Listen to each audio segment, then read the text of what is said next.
கர்த்தருடைய அபிஷேகத்தின் வல்லமையை முற்றிலுமாய் அனுபவிப்போம், பெற்றுக்கொள்வோம், அதிலே நடந்து கொள்வோம். எத்தனை பேர் ஆமென் சொல்றோம்? கர்த்தருடைய அபிஷேகத்தின் வல்லமை, கர்த்தருடைய பரிசுத்த ஆவியானவருடைய பலத்தின் அபிஷேகத்தின் வல்லமையை நாம் எப்படி உணர முடியும்? அந்த உணர்த்துதலை, பரிசுத்த ஆவியானவரின் பலத்தை, அபிஷேகத்தை நாம் உணர்ந்து கொள்வது, அந்த அபிஷேகத்தின் வல்லமையிலே நாம் நடந்து கொள்வது, அபிஷேகத்தின் வல்லமையிலே நாம் வெற்றி நடை போடுவது. கவனிங்க, அபிஷேகம் என்றாலே இதோ குறிப்பிட்ட தரப்பினருக்கு இது சார்ந்தது.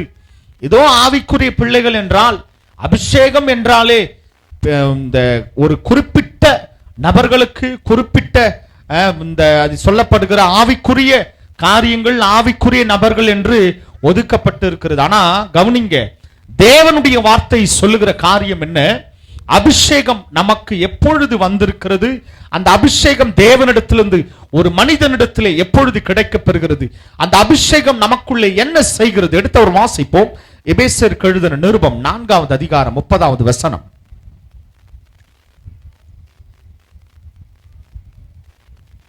அன்றியும் நீங்கள் மீட்கப்படும் நாளுக்கென்று முத்திரையாக பெற்ற தேவனுடைய பரிசுத்த ஆவியை துக்கப்படுத்தாதீர்கள். கர்த்தருடைய பரிசுத்த நாமத்திற்கு ஸ்தோத்திரம். கவனிங்க, அன்றியும் நீங்கள் மீட்கப்படும் நாளுக்கென்று முத்திரையாக பெற்ற தேவனுடைய பரிசுத்த ஆவி. சத்தமா ஆமென் சொல்லுவோமே. கவனிங்க அருமையான தேவ பிள்ளைகளே, நீங்கள் மீட்கப்படும் நாள். நாம் என்ன நினைக்கிறோம்? அதற்கென்று அபிஷேகம் என்றாலே ஒரு நேரத்தை ஒதுக்கி காலத்தை ஒதுக்கி பரிசுத்த ஆவியானவர் ஒரு குறிப்பிட்ட காலத்துல தான் அந்த அபிஷேகம் நமக்குள்ளே வருகிறது போல இருக்கிறது. நிச்சயமாக இல்லை தேவ பிள்ளைகளே.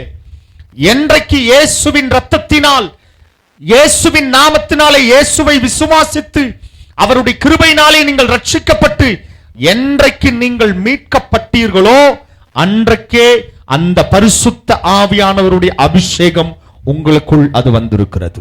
அல்லேலூயா. ஆனா நீங்க கேட்கலாம், இல்லையே நாங்க ரட்சிக்கப்பட்ட நாட்கள்ல அப்படின்னா என்னன்னு கூட தெரியாதுங்க. அப்படின்னா என்னன்னே தெரியாது. அபிஷேகம்னா என்னன்னு தெரியாது, வரங்கள்னா தெரியாது, அன்னை பாஷைனா தெரியாது, வரங்கள் எப்படி கிரியை செய்தனும் தெரியாது. ஆனா மீட்கப்படும் நாளுக்கென்று நாங்கள் அன்றைக்கு எதுக்கும் எனக்கு பெற்ற மாதிரியே தெரியலையே. கவனி அருமையான தேவ பிள்ளைகளே, இன்றைக்கும் அநேக தேவ பிள்ளைகளுக்குள்ளே, ரட்சிக்கப்பட்டவர்கள், ஞானஸ்நானம் பெற்றவர்களுக்குள்ளே அந்த அபிஷேகத்தின் வல்லமையை அவர்கள் பெறாமல் இருக்கிறதற்கு என்ன காரணம் தெரியுங்களா? கவனிங்க, தேவனுடைய வார்த்தை பொய் சொல்லுகிறதல்ல, இது உண்மையும் சத்தியமான வார்த்தைகள். அப்ப கவனிங்க, இந்த வார்த்தை சொல்லுகிறது உண்மை, சத்தியம், இது மாறாதது. சத்தமா ஆமென் சொல்லுவோம். அப்ப தேவனுடைய வார்த்தை என்ன சொல்லி கொடுக்குது நமக்கு? நீங்கள் மீட்கப்படும் நாளுக்கென்று வல்லமையாய் முத்திரையாக கர்த்தர் உங்களுக்கு அந்த அபிஷேகத்தை தந்து விட்டார். அல்லேலூயா. ஆனா ஏன் அந்த உணர்த்துதல், அந்த அந்த அனுபவம் நமக்கு இல்ல தெரியுங்களா? என்றைக்கு நீங்கள் அந்த அபிஷேகம் எனக்குள்ளே இருக்கிறது என்று விசுவாசிக்கிறீர்களோ அன்றைக்கு தான் அந்த அபிஷேகம் உங்களுக்குள்ளே செயல்பட ஆரம்பிக்கும். எத்தனை பேர் ஆமென் சொல்றீங்க? அல்லேலூயா. இன்றைக்கு அநேக தேவனுடைய ரட்சிக்கப்பட்ட பிள்ளைகளுக்கே இந்த அனுபவம் இல்லை. ஏன் இல்ல? அதுக்குன்னு நாங்க ஸ்பெஷலா ஜோம் பண்ணி ஸ்பெஷலா நாங்க அதுக்காக காத்திருந்து கிடையவே கிடையாது. அதெல்லாம் தேவையே இல்லை. தேவனுடைய வார்த்தை சொல்கிறது, நீங்கள் என்றைக்கு இயேசுவின் இரத்தத்தினால் அவருடைய கிருபையினால் ரட்சிக்கப்பட்டீர்களோ, மன்னிக்கப்பட்டீர்களோ, மனம் திரும்பினீர்களோ, என்றைக்கு நீங்கள் மீட்கப்படும் நாள் என்று நீங்கள் சொல்லுகிறீர்களோ அன்றைக்கே பரிசுத்த ஆவியானவருடைய அபிஷேகம் உங்களுக்குள் வந்துவிட்டது. அல்லேலூயா. சத்தமா ஆமென் சொல்லுவோம். அல்லேலூயா. உங்களுக்கு ஒரு உதாரணம் புரியுற மாதிரி சொல்றேன் பாருங்க. நீங்க ரட்சிக்கப்பட்டுட்டீங்க, ரட்சிக்கப்பட்டு ஞானஸ்நானம் பெற போறீங்கன்னு வைங்களேன். இப்போ கர்த்தருடைய சபையில ஒரு 20 வருஷம் ரட்சிக்கப்பட்ட ஒரு பிலீவர் இருக்கிறாங்க, ஒரு விசுவாசி இருக்கிறாங்க. ஏதோ ஒருத்தருக்கு பலவீனமா இருக்கு, இல்ல பிசாசின் போராட்டம்னு வைங்களேன். இந்த 2 பேர் இருக்கிறாங்க. இப்போ யார் ஜெபம் பண்ண சுகமாகும்? சொல்லுங்களேன். இப்ப யார் ஜெபம் பண்ணா போராட்டம் நிற்கும், யார் ஜெபம் பண்ணா சுகமாகும்? நீங்க சொல்லுங்க. 2 பேர் ரட்சிக்கப்பட்டு 1 மாசம் ஆன ஒரு ஆள் இருக்கிறாரு. ரட்சிக்கப்பட்டு 20 வருஷம் ஆன ஆள் ஒருத்தர் இருக்கிறார். யார் ஜெபம் பண்ணா இப்ப சுகமாகும்? 20 வருஷம் கிறிஸ்தவர்கள் ஜெபம் பண்ண, 20 வருஷம் கிறிஸ்தவர்களா இருக்குது வேஸ்டா போ. உண்மை அது இல்ல.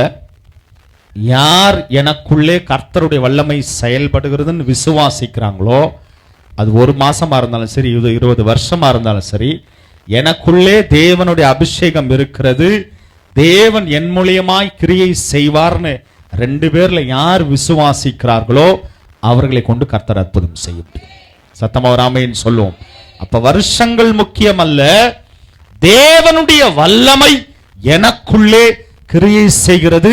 அந்த அபிஷேகம் எனக்குள்ளே, அந்த அபிஷேகத்தை நான் விசுவாசிக்கிறேன், அது எனக்குள்ளே கிரியை செய்ய முடியும் என்று யார் விசுவாசிக்கிறார்களோ அந்த அபிஷேகம் அன்றையிலிருந்து அவர்களுக்குள் கிரியை செய்ய ஆரம்பிக்கும். அல்லேலூயா. சத்தமா ஒரு ஆமென் சொல்லுவோம். அல்லேலூயா. அப்ப நல்லா கவனிங்க, இந்த பரிசுத்த ஆவியானவர் இது என்ன? நீங்கள் மீட்கப்படும் நாளுக்கென்று பரிசுத்த ஆவியானவருடைய முத்திரை. அல்லேலூயா. இந்த வார்த்தை சொல்லப்படுகிறது, நீங்கள் மீட்கப்படும் நாளுக்கென்று முத்திரையாக பெற்ற பரிசுத்த ஆவி. அப்ப அந்த முத்திரை, இது யார் கொடுக்கிற முத்திரை?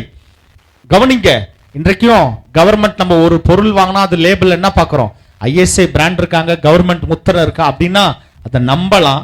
அது ஒரிஜினலா இருக்கும், அது தரமானதா இருக்கும், எல்லாவற்றிலும் போலியா இருக்காது, எல்லாவற்றிலும் தரமுள்ளதாய் அது நம்பிக்கை அதன் மேல் உள்ளது. அதே போல இது என்ன முத்திரை? பரிசுத்த ஆவியானவரின் முத்திரை என்றால் பரலோக ராஜ்யத்தின் முத்திரை, பரலோக கவர்மெண்ட் நம்ம மேல போடுற முத்திரை. சத்தமா ஒரு ஆமென் சொல்லுமே. இது என்றைக்கும் மாறாது. நீங்க பரலோக ராஜ்யம் போனாலும் இந்த முத்திரை உங்க மேலதான் இருக்கும். சத்தமா ஒரு ஆமென் சொல்லுவோமே.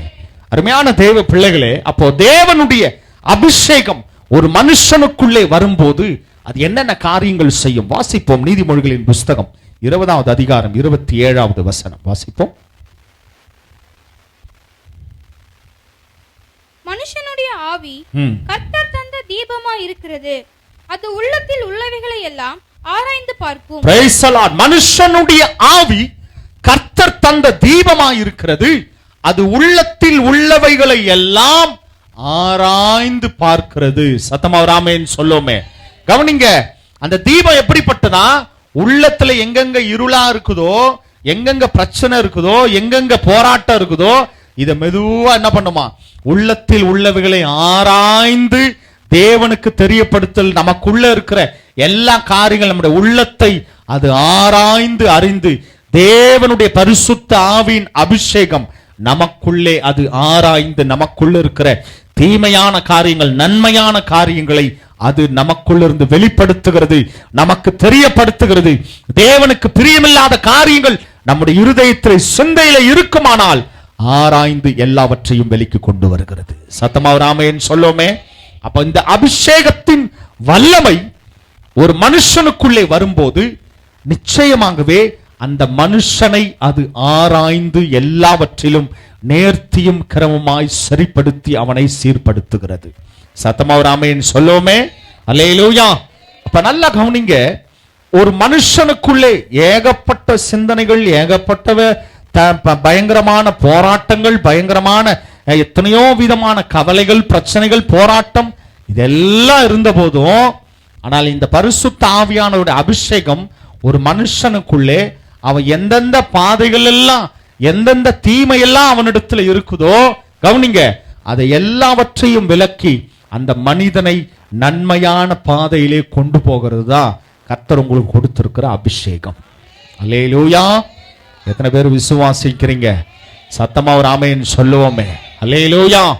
இப்ப நல்லா கவனிங்க, ஒரு மனுஷனுக்குள்ளே தேவனுடைய பரிசுத்த ஆவியானவருடைய அபிஷேகம் இவ்வளவு வல்லமையான காரியங்களை செய்யுமானால் இது நமக்கு மாத்திரம் அல்ல, நம்மை தாண்டி நமக்கு பக்கத்தில் இருக்கிற, நம்மை தாண்டி நமக்கு அருகில் உள்ள, நம்மை தாண்டி நம்முடைய உற்றார்கள், உறவினர்கள், நம்முடைய வீட்டில் உள்ளவர்கள், யாரிடத்திலெல்லாம் நீங்க போறீங்களோ அவர்களிடத்தில் இருக்கிற பிரச்சனைகளையும் போராட்டங்களையும் உங்களுக்குள்ள இருக்கிற அபிஷேகம் முறித்து போடும். சத்தமா ஒரு ஆமென் சொல்லுங்க. அல்லேலூயா. வாசிப்போம். நாகும் தீர்க்க தரிசன புஸ்தகம் 1வது அதிகாரம் 13வது வசனம். நாகும் 1:13. இப்போதும் நான் உன்மேல் இருக்கிற அவன் நுகத்தை முறித்து உன் கட்டுகளை அறுப்பேன். Praise the Lord. கவனிங்க, கர்த்தருடைய வார்த்தை இப்படியாய் சொல்லுகிறது, இப்போதும் நான் உன்மேல் இருக்கிற அவனுடைய நுகத்தை முறித்து உன் கட்டுகளை அறுப்பேன். சத்தமா ஒரு ஆமென் சொல்லுவோமே. அல்லேலூயா. அருமையான தேவ பிள்ளைகளே, உன்மேல் இருக்கிற அவனுடைய கட்டுகள், கவனிங்க, தேவனுடைய வார்த்தை சொல்லுகிறது, இப்போதும் நான் உன்மேல் இருக்கிற அவன் நுகத்தை முறித்து உன் கட்டுகளை அறுப்பேன். கவனிங்க, அப்ப தேவனுடைய அபிஷேகம், பரிசுத்த ஆவியானவருடைய அபிஷேகம் எனக்குள்ளே இருக்கும்போது அது எனக்குள் இருக்கிற என்மேல் வைக்கப்பட்ட நுகங்களை மாத்திரமல்ல, எனக்கு பக்கத்துல இருக்கிற என் நண்பரா இருக்கலாம், என்னுடைய உறவினர்களா இருக்கலாம், என் குடும்பத்தில் ஒருவரா இருக்கலாம், அவர்களுடைய நுகங்களையும் அறுத்து போடும், முறித்து போடும், எல்லாவற்றையும் சரி செய்து ஒன்றுமில்லாமல் அந்த நுகங்களை அபிஷேகம் முறித்து சீர் செய்யும், பலப்படுத்தும். அல்லேலூயா. அப்ப நல்லா கவனிங்க, தேவனுடைய வார்த்தை சொல்லுகிறது, நான் உன்மேல் இருக்கிற அவன் நுகத்தை முறித்து உன் கட்டுகளை அறுப்பேன். அருமையான தேவ பிள்ளைகளே, நுகங்களை முறிக்கிற அபிஷேகத்தை கர்த்தர் எனக்குள்ளே என் மேல வைத்திருக்கிறார். எத்தனை பேர் விசுவாசிக்கிறீங்க? சொல்ல மாட்டீங்களே, சொல்லுங்களேன். நுகங்களை முறிக்கிற அபிஷேகத்தை சத்தமா சொல்ல மாட்டீங்களே. நுகங்களை முறிக்கிற அபிஷேகத்தை கர்த்தர் என் மேல வைத்திருக்கிறார், எனக்குள்ளே வைத்திருக்கிறார். அல்லேலூயா. அருமையான தேவ பிள்ளைகளே, பிசாசு ஒரு நுகங்களை, ஒரு விதமான பாரத்தை, வேதனையை நம்முடைய கழுத்திலே, நம்முடைய முதுகிலே அவன் சாற்றி வைத்திருக்கிறான், அவன் அழுத்தி வைத்திருக்கிறான். அந்த அடிமைத்தனத்திலே நீ நிமிரக்கூட முடியாதபடி அவன் அழுத்தி வைத்திருந்தான். என்றைக்கு நீங்கள் மீட்கப்பட்டீர்களோ அந்த நுகங்கள் உங்களை விட்டு முறிந்து போனது. சத்தமா ஒரு ஆமென் சொல்லுமே. இப்போ உங்களுக்கு புரியும் நினைக்கிறேன். இதுக்கு பேர் தான் மீட்கப்படும் நாள். காரணம், உங்க கழுத்துல மாடுக்கு எப்படி ஒரு நுகத்தை கழுத்துல போட்டு அழுத்துறாங்களோ அதை போலதான் பிசாசு உங்களை அழுத்தி வைத்திருந்தா, என்றைக்கு நீங்கள் இயேசுவின் ரத்தத்தினால் கழுவப்பட்டு மீட்கப்பட்டீர்களோ அன்றைக்கு உங்கள் கழுத்தில் இருந்த நுகங்கள் மீட்கப்படும் நாளுக்கென்று கர்த்தர் பரிசுத்த ஆவியானவருடைய முத்திரை வந்த உடனே அந்த விதமான நுகங்கள் உங்கள் கழுத்துகளை விட்டு அகன்று போனது, முறிந்து போனது. அல்லேலூயா. அப்போ தேவனுடைய வார்த்தை பொய் சொல்லல, உண்மைதான். என்றைக்கு நீங்கள் மீட்கப்பட்டீர்களோ அந்த அபிஷேகம் எனக்குள்ளே வந்தது.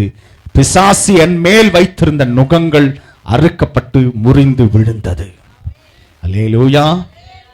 எத்தனை பேர் ஆமென் சொல்றீங்க? நிச்சயமாகவே தேவ பிள்ளைகளே, கர்த்தருடைய அபிஷேகம் உங்களுக்கு மாத்திரமல்ல, உங்களை சார்ந்தவர்களுடைய நுகங்களையும் அது முறித்து போடும். நீங்க யார் கூட பேசுறீங்களோ, யாரோடு சம்பாஷிக்கிறீர்களோ, யாரோடு நீங்கள் ஒவ்வொரு இடத்திலும், உங்க உறவினிடத்தில் வீட்டிலேயோ சரி, உங்க நண்பர்கள் வீட்டிலேயோ சரி, அவங்களிடத்துல பேசுறீங்களோ அவர்களுடைய நுகங்களையும் உங்களுடைய வார்த்தை கொண்டு கர்த்தர் முறித்து போடுவார். காரணம் என்ன தெரியுங்களா? நீங்க போன்ல கூட பேசலாம். இந்த அபிஷேகம் அந்த போன்ல எங்க இருக்கிறாங்களோ, அவங்க வெளிநாட்டுல கூட இருக்கலாம், உங்களுக்குள்ள இருக்கிற அபிஷேகம் அங்கே கிரியை செய்யும். எத்தனை பேர் ஆமென் சொல்றீங்க? சத்தமா ஒரு ஆமென் சொல்லுங்களேன். உங்களுக்கு ஒரு உதாரணம் சொல்றேன், கவனிங்க. ஒவ்வொரு செவ்வாய்க்கிழமையும் நான் அந்த ஒரு பாஸ்டங்களுக்கான ஒரு மீட்டிங் நடக்கிறது உண்டு. நான் அதுக்கு வழக்கமாக போகிறது. ஃபாஸ்ட்டு அது ஒன்லி பாஸ்டர்ஸ் தான், விசுவாசிகளுக்கு அலௌடு கிடையாது. அப்படி நான் அந்த ஆட்டோவில் தான் போகிறது உண்டு. கொஞ்சம் நெருக்கமான இடம் இருந்தாலும் அங்கே பைக்லாம் கார்லாம் கொண்டு போக முடியாது. அதில் ஆட்டோவில் தான் நான் எப்பவுமே போகிறது வழக்கம். டியூஸ்டே அது ஒன்லி ஃபாஸ்டிங்காக தான் போகணும். ஃபாஸ்டிங்காக தான் அது போகிறது. அதோட ஈவினிங் தான் சாப்பிட்றது. சரி, நான் போயிட்டு எல்லாம் முடிஞ்சிடுச்சு. நான் அங்கே ஒரு 5-5:30 தான் அது முடியும். முடிஞ்சு அதுக்கப்புறம் தான் சாப்பிடவே முடியும். அதுக்கப்புறம்லாம் சாப்பிட்டுட்டு எல்லாம் பொறுமையாக அங்கெல்லாம் பேசிட்டு, நிறைய பாஸ்டர்ஸ் இருப்பாங்கலாம் பேசிட்டு, எல்லாரும் நான் காரியங்கள், நிறைய ஊழியத்தின் காரியங்களை பேசிட்டு ஒரு 6-6:30 5-5:30 தான் அங்கேருந்து கிளம்புறது. எப்பவுமே இப்போ அந்த காலையிலேருந்து ஃபாஸ்டிங்கு கொஞ்சம் அனாயிண்டிங்கில் இருக்கிறதுனால கொஞ்சம் பலவீனமாகிடும். சாப்பிட்ட உடனே என்ன ஆகிடும்? காலையிலேருந்து ஃபாஸ்டிங்னா சாப்பிட்டோன்னா கொஞ்சம் பலவீனமாகிடும். அதனால் என்ன பண்ணுறது, போகும்போது நான் ஆட்டோவில் தான் போகிறது. வரும்போது என்ன பண்ணுவேன், ஆட்டோவில் உட்காந்து என்ன பண்ணுறது சொல்லுங்கள், சாப்பிட்டோன்னா வரும், கொஞ்சம் தூக்கம் வரும், லேசாக கண்ணை மூடி தூங்கிட்டே வர்றது. எப்பவுமே அது வழக்கம். லேசாக கண்ணை மூடி வர இருக்கும், தூங்கி இங்கே எப்படி வந்து சார் 6:30 மணி ஆகும், டிராஃபிக்காக இருக்குமே. எப்படியோ ஒரு ஓட்ட நம்ம தூங்குவோம் அப்படின்னு கொஞ்சம் கண்ணை மூடி லேசாக கண்ணா செஞ்சே வருது. ஒரு தடவை என்ன ஆச்சு, ஒரு மழை வர மாதிரி இருந்ததுன்னு என்ன பண்ணேன், மழையில் வந்து ஆட்டோவில் நனைஞ்சிட்டு போக முடியாது. சரி பார்த்தேன், சரி ஒரு காரை ஒன்று புக் பண்ணுவோம், இந்த ஓலா கார் மாதிரி இருக்குது, அதை ஒன்று புக் பண்ண, சின்ன கார் மாதிரி இருக்குது. அந்த காரை ஒன்று புக் பண்ணிட்டேன். மழை வர மாதிரி இருக்குதுன்னு, மழை லேசாக தூரிக்கிட்டு தான் இருக்குது. அது புக் பண்ண அவர் ஏறினார். ஏறி அந்த பிரிட்ஜு, இந்த தண்டைப்பட்டு IOC பிரிட்ஜு மேலே ஏறதுக்குள்ளே, சார் நீங்கள் எங்கன்னா வேலை, நான் எப்பவுமே யார்கிட்டையும் பேசுறதில்ல, அவங்களே யாரும் என்கிட்ட பேச மாட்டாங்க. ஆனால் அவர் என்னமோ தெரில, சார் நீங்கள் எங்கன்னா வேலை செஞ்சுட்டு வீட்டுக்கு போகிறீங்களா சார் அப்படின்னாரு. இல்லைங்க நான் சர்ச் பாஸ்டர், இங்கே ஒரு அண்ணா இங்கே பாஸ்டர் மீட்டிங் அதுக்காக வந்திருக்கேன். அப்படிங்களா சார், நீங்கள் பாஸ்டா, போன வாரம் ஒரு சார் எங்கள் காரில் ஒரு பாஸ்டர் ஏறினா சார் அப்படின்னு அவர் ஆரம்பித்தார். அப்படின்னு ஆரம்பிச்சது ஒழுங்காக பேசினார், ஒழுங்காக நல்லா தான் பேசிக்கிட்டு இருந்தார். அது என்னமோ தெரில, நல்லா பேசுகிறார். திடீர்னு டென்ஷன் ஆகிட்டார். சார் என்ன சார் உங்கள் பைபிள் ஏதோ இதெல்லாம் சொல்லுது, இப்படிப்பட்ட காரியங்களை சொன்னவர் திடீர்னு பேஷன் பேச்சு வரத்துக்குள்ள பயங்கர டென்ஷன் ஆகி ஒரு பாட்டு கத்துறாரு. விவாதம் போயிட்டே இருக்கு. எனக்கு என்ன கவலை தெரியுமா, தூங்க முடியாமல் ஒரு பாட்டு கத்திக்கிட்டே இருக்கு. என்னப்பா இந்த நேரம் நான் தூங்கி இருப்பேன், பேஷன் பேச்செல்லாம் நான் பார்க்க மாட்டேன், நல்லா கொஞ்சம் நல்லா தூங்கினே வருவேன். எனக்கு வேற இவர் வேற ஒரு நிறுத்த மாட்டாரு, நான் நிறுத்தலான்னு பார்க்குறேன், அவர் தொடர்ந்துனே இருக்காரு. சார் இந்த பைபிள் சொல்லப்பட்டிருக்கோம் சொல்லுங்க சார், இதுக்கு என்ன அர்த்தம் சார் அப்படின்றாரு. நானும் தெரிந்த இதுக்கு இருக்கிற காரியங்களும் சொல்லிக்கிட்டே வரேன். இப்படியே வர பொருஷாக்கெல்லாம் வரும் போது பயங்கர வாக்குவாதத்தில் போயிட்டார். பயங்கர என்னடா அவர் நல்லா தானே பேசுறாரு, ஏன் இவ்வளவு வாக்குவாதம் பண்றாருன்ற. சரி பைபிளை பத்தி தான் கேட்கிறாருன்னு கொஞ்சம் கொஞ்சமா தெளிவா பொறுமையா அவர்கிட்ட நான் சொல்லிக்கிட்டே தான் வரேன். இப்படியே ஆச்சு. இந்த பேஷன் பேச்சு தாண்டிச்சு, இந்த சூளை தாண்டி லெஃப்ட் ரைட்டு திரும்பினாரு. அந்த பொருஷாக்கம் லைட் கீழ்பாக்கம் வந்து தினத்தஞ்சு ஆஃபீஸாக வந்துடுச்சு. பூந்தமலையோட வந்துச்சு. இனிமே எங்கே தூங்குறது, அவ்வளோ வரப்போகுது, பூந்தமலையோட வந்துடுச்சே அப்படின்னு எனக்கு வந்து ஒரே கவலையா இருக்கு, தூங்க முடியலையே. இந்த அப்பா தொல்லை கொடுத்தது, அதுக்குள்ள 3/4 மணி நேரம் ஆகிப்போச்சு. இப்படியே கேட்டுக்கிட்டே வந்தார். இப்படியே ஒரு காரியமா கேட்டுக்கிட்டே வந்தார். இதுக்கு என்ன அர்த்தம், இதுக்கு என்ன சொல்லுங்க, இதுக்கு என்ன பதில் சொல்லுங்க அப்படின்றார். சரி நான் ஒன்னொன்னு தெளிவா சொல்லிட்டு தான் வரேன். ஏன் இவ்வளவு ஒரு கோபப்படுறாருன்றத ஆவியானவர் ஒரு பக்கம் உணர்த்திட்டே வர்றார். இவருக்குள்ள ஏதோ பிரச்சனைன்றது மாத்திரம் எனக்கு தெரிஞ்சு போச்சு. சரி ஆனா அவர் கேட்கறதுலாம் ஒரு துடாகரமா கேட்கிறாரு. ஆனா நான் சொல்லிக்கிட்டே தான் வரேன். சரின்னு வந்துட்டு ஸ்பட்டாங் ரோடு வந்து ரைட் வந்து நம்ம MCC வந்து உள்ள வந்துடுச்சு. இந்த கிட்ட நம்ம MCC இந்த ஹாரிங்டன் ரோடு லெஃப்ட் திரும்புறாரு. திரும்பின உடனே மேலே ஏறிக்கிட்டே வருது. கொஞ்சம் சத்தத்தை கொஞ்சம் கம்மி பண்ணாரு. அவ்வளவுதான் போல இருக்கு, இவர் ஏதோ நிறுத்த மாட்டார் போல இருக்குன்னு அவர் ஒரு வார்த்தை சொன்னார். சார் இவ்வளவு விஷயத்தை நான் உங்ககிட்ட கேட்டேன், இவ்வளவு கோபமாகவும் கேட்டேன், அது எனக்கே தெரியுது. நீங்கள் இவ்வளவு விஷயங்கள் நீங்க சொன்னீங்க, இவ்வளவு காரியங்களை சொல்றீங்க, நான் ஏற்றுக்கொள்ளலை. எனக்குள்ள ஒரு விதமான நீங்க சொல்ல எனக்கு ஒரு கோபம் வருது, ஒரு விதமான எரிச்சல் வருது நீங்க சொல்ல. ஆனா இந்த நம்ம சூளமேடு இந்த நுங்கம்பாக்கம் ஸ்டேஷன் மேலே யூ-டர்ன் பண்ணுது, மேலே வந்து யூ-டர்ன் பண்ணுது, அங்க இருக்கும்போது சொல்றாரு, நீங்க இவ்வளவு விஷயம் சொல்லிட்டீங்க, ஆனா எனக்குள்ள ஒரு எரிச்சல் இருந்தாலும் நீங்க பேச பேச என்னுடைய இருதயத்தில் இருக்கிற மூர்க்கங்கள் மாறுகிறது. ஒரு விஷயம் சொல்ல அப்படியே வந்து இந்த லிஸ்டர் மெடிக்கல் லெஃப்ட் திரும்புது. சார் இன்னும் 1/2 மணி நேரம் பேசினா நீங்க சொல்ற இயேசுவை நான் ஏற்றுக்கொள்வேன். உண்மையார் சொன்னார். நான் 1 மணி நேரமா உங்களோட வாக்குவாதம் பண்றேன். நான் ஏன் இதை நான் செய்யறேன்னா அவர் ஒரு விஷயம் சொல்றார். நாங்கள் தெய்வங்களை வணங்குவதில்லை, எங்களுடைய முன்னோர்கள் இறந்து போன எங்களுடைய பாட்டன் முப்பாட்டனை எங்களுடைய முன்னோர்களை தான் நாங்கள் தெய்வமாய் வைத்துக் கொண்டிருக்கிறோம். ஆனால் அவைகளை தான் நாங்கள் தெய்வமா வணங்குறோம். ஆனால் எங்களுடைய தெய்வங்கள் இதுவரைக்கும் எங்களுக்கு உதவி செய்யவில்லை. நான் எத்தனையோ முறை 2 முறை நான் சூசைடும் பண்ணலான்னு இருந்தேன். எனக்கு அவ்வளவு பிரச்சனைகள் மாறும். அதனாலதான் இந்த கடவுள்னாலே எனக்கு கோவம் வருது.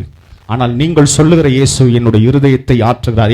நம்ம சந்துல வந்துச்சு கான்ஸ்டிட் உள்ள போது நீங்க சொல்லுகிற இயேசுவை நான் நம்புறேன்ட்டார்.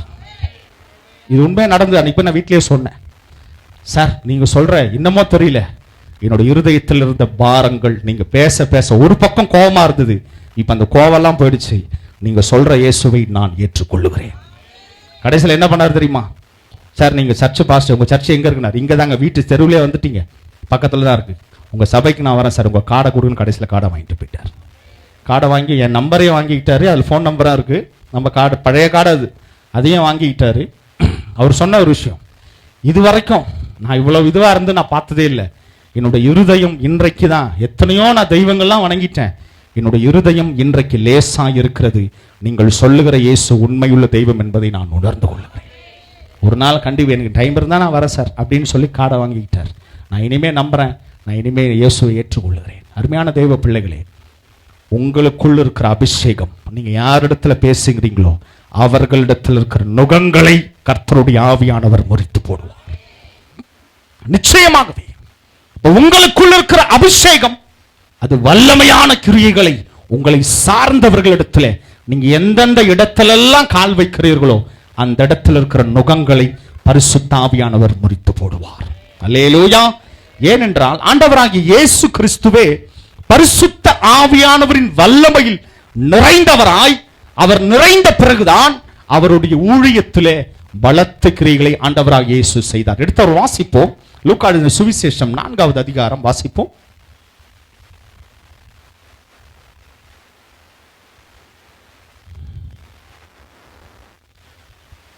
4:1 வாசிப்போம்.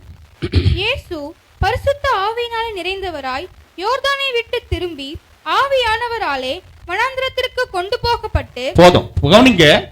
இயேசு ஆவியினாலே நிறைந்தவராய் யோர்தானை விட்டு திரும்பி ஆவியானவராலே வனாந்திரத்திற்கு கொண்டு போகப்பட்டு. கவனிங்க, இயேசு ஞானஸ்நானம் பெற்ற பிறகு தன்னுடைய ஊழியத்தை அவர் ஆரம்பிக்கிறதற்கு முன்பாக ஞானஸ்நானம் பெற்று பரிசுத்த ஆவியின் வல்லமையை பெற்றவராய் அவர் ஊழியத்தை ஆரம்பிக்கிறார். கவனிங்க, அந்த ஊழியம் அதுவரைக்கும் அவர் ஊழியத்தை ஆரம்பிக்கவில்லை. பரிசுத்த ஆவியின் அபிஷேகத்தை பெற்ற பிறகு இயேசு தன்னுடைய ஊழியத்தை ஆரம்பிக்கிறார். கவனிங்க, வாசிங்க அதிலே 16வது வசனம். தாம் வளர்ந்த ஊராகிய நாசரேத்துக்கு அவர் வந்து தம்முடைய வழக்கத்தின்படியே ஓய்வு நாளில் ஜெப ஆலயத்திலே பிரவேசித்து வாசிக்க எழுந்து நின்றார். கவனிங்க, இதே போல ஒரு ஓய்வு நாள்ல இயேசு தாம் வளர்ந்த நாசரேத் என்கிற ஊர்ல ஒரு ஜெபாலயத்திலே, ஜெபாலயம்னா கொஞ்சம் சின்னது, தேவாலயம்னா பெருசு, ஜெபாலயம்னா கொஞ்சம் சின்னது. அந்த ஜெபாலயத்திலே ஒரு சின்ன ஜெபக்கூடத்திலே இயேசு அவரிடத்துல ஏசாயா தீர்க்கதரிசன புத்தகம் கொடுக்கப்படுகிறது. அதை அவர் வாசித்து அவர் பிரசங்கிக்கிறார். கவனிங்க, அந்த பிரசங்கம் எப்படியா இருந்தது? வாசிங்கம்மா. அப்பொழுது ஏசாயா தீர்க்கதரிசியின் புத்தகம் அவரிடத்தில் கொடுக்கப்பட்டது. அவர் புத்தகத்தை விவரித்த போது, கர்த்தருடைய ஆவியானவர் என்மேல் இருக்கிறார், தரித்திரருக்கு சுவிசேஷத்தை பிரசங்கிக்கும்படி என்னை அபிஷேகம் பண்ணினார், இருதயம் நறுங்குண்டவர்களை குணமாக்கவும், சிறைப்பட்டவர்களுக்கு விடுதலையையும், குருடருக்கு பார்வையையும் பிரசித்தப்படுத்தவும், நொறுங்குண்டவர்களை விடுதலையாக்கவும், கர்த்தருடைய அனுக்கிரக வருஷத்தை பிரசித்தப்படுத்தவும் என்னை அனுப்பினார் என்று எழுதியிருக்கிற இடத்தை அவர் கண்டு வாசித்து புஸ்தகத்தை சுருட்டி பணிவிடைக்காரத்தில் கொடுத்து உட்கார்ந்தார்.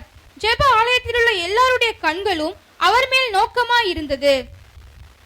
அப்பொழுது அவர் அவர்களோட பேசத் தொடங்கி, உங்கள் காதுகள் கேட்க இந்த வேத வாக்கியம் இன்றைய தினம் நிறைவேறிற்று என்றார். Praise the Lord. கர்த்தருடைய பரிசுத்த நாமத்திற்கு ஸ்தோத்திரம். கவனிச்சீங்களா? இயேசு இப்படிப்பட்ட ஒரு ஓய்வு நாளிலே ஜெபாலயத்திலே பிரசங்கிக்கும் போது அவர் சொல்லுகிற வார்த்தையை கவனிங்க, கர்த்தருடைய ஆவியானவர் என் மேல் இருக்கிறார். அல்லேலூயா.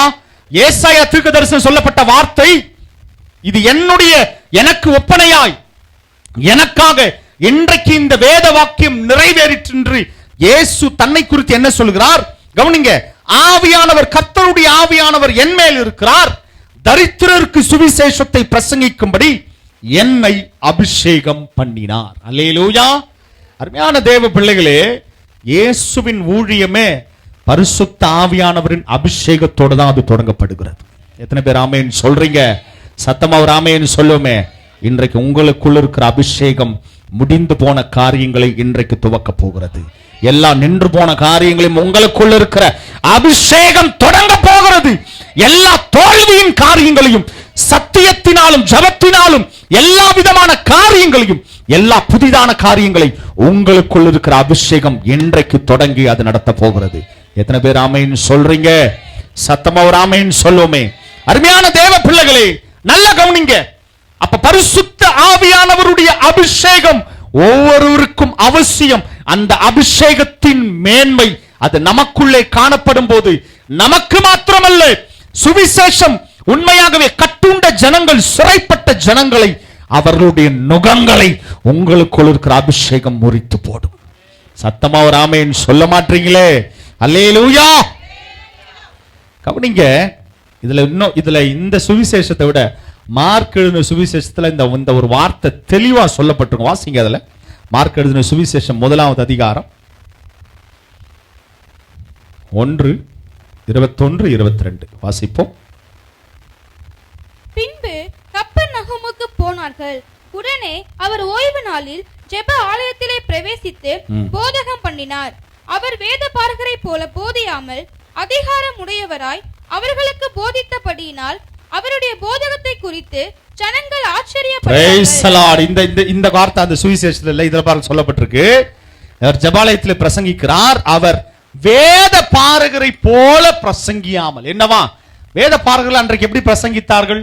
ஒரு முறைமை, இப்படிதான் சொல்லணும், இப்படிதான் நடக்கணும்.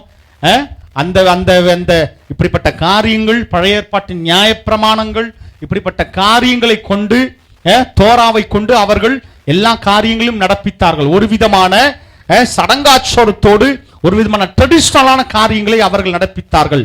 ஆனால் இயேசு அப்படியாய் பிரசங்கிக்கவில்லை, அப்படியாய் போதிக்கவில்லை. கவனிங்க, அவர் வேத பாரகரை போல போதியாமல் அதிகாரமுடையவராய் அவர்களுக்கு போதித்தபடியினால். சத்தம் அவர் ஆமென் சொல்லுமே. அருமையான தேவ பிள்ளைகளே, உங்களுக்குள்ள இருக்கிற அபிஷேகம், கர்த்தர் உங்களுக்கு கொடுத்திருக்கிற அபிஷேகம் உங்களுக்குள்ளே அதிகாரத்தை அது உண்டு பண்ணுகிறது. எத்தனை பேர் ஆமென் சொல்றீங்க? இயேசுவும் அதிகாரமுடையவராய் தேவனுடைய வார்த்தையை அன்றைக்கு போதித்தார் என்று பார்க்கிறோம். அப்ப நிச்சயமாகவே நமக்குள் கர்த்தர் கொடுத்திருக்கிற அபிஷேகம் இந்த பூமியிலே பிசாசின் மீது, பாவத்தின் மீது, எல்லா விதமான சாபங்களின் மீதும், மாம்சத்தின் மீதும், இந்த உலகத்தின் மீதும் கர்த்தர் அந்த அபிஷேகம் எனக்கு அதிகாரம் தந்திருக்கிறது. சத்தமா ஆமென் சொல்லுங்களேன். எல்லாரும் கரங்களை உயர்த்துங்க, சொல்லுங்க, அந்த வார்த்தையை சொல்லுங்க. சொல்லுங்களேன், கர்த்தர் எனக்கு கொடுத்த அபிஷேகம். சத்தமா சொல்லுங்க, கர்த்தர் எனக்கு கொடுத்த அபிஷேகம் இந்த உலகத்துல மாம்சத்தின் மீது, பிசாசின் மீது, உலகத்தின் மீது எனக்கு அதிகாரம் கொடுக்குது. சத்தமா ஆமென் சொல்லுங்க. அல்லேலூயா, அல்லேலூயா. அருமையான தேவ பிள்ளைகளே, இயேசுவும் பாருங்க அந்த ஜெபாலயத்திலே அதிகாரமுடையவராய் அவர் பிரசங்கித்தார். அல்லேலூயா. அப்ப நிச்சயமாகவே காரணம் என்ன தெரியுங்களா? இந்த மாம்ச பலன், மாம்ச புயத்தை இன்றைக்கு நம்பி இருக்கிற ஜனங்களுக்கு கர்த்தர் சொல்லுகிற காரியம், இந்த மாம்ச பலத்தை நம்பி இருந்தால் ஒரு நாள் ஏமாற்றப்படுவோம், ஒரு நாள் தோற்று போவோம். சத்தமா ஆமென் சொல்லுங்களேன். மாம்ச பலத்தை நாம் நம்பி இருப்போமானால் ஒரு நாள் நாம் ஏமாற்றப்படுவோம், தோற்கடிக்கப்படுவோம். ஆனால் கர்த்தருடைய ஆவியினாலே எல்லாவற்றையும் அவர் செய்ய வல்லவராயிருக்கிறார். எத்தனை பேர் விசுவாசிக்கிறீங்க? அல்லேலூயா. கர்த்தருடைய ஆவியினாலே எல்லாவற்றையும் அவர் செய்ய வல்லவர். எடுத்தவர் வாசிப்போம். சகரியா தீர்க்கதரிசன புஸ்தகம் 4வது அதிகாரம்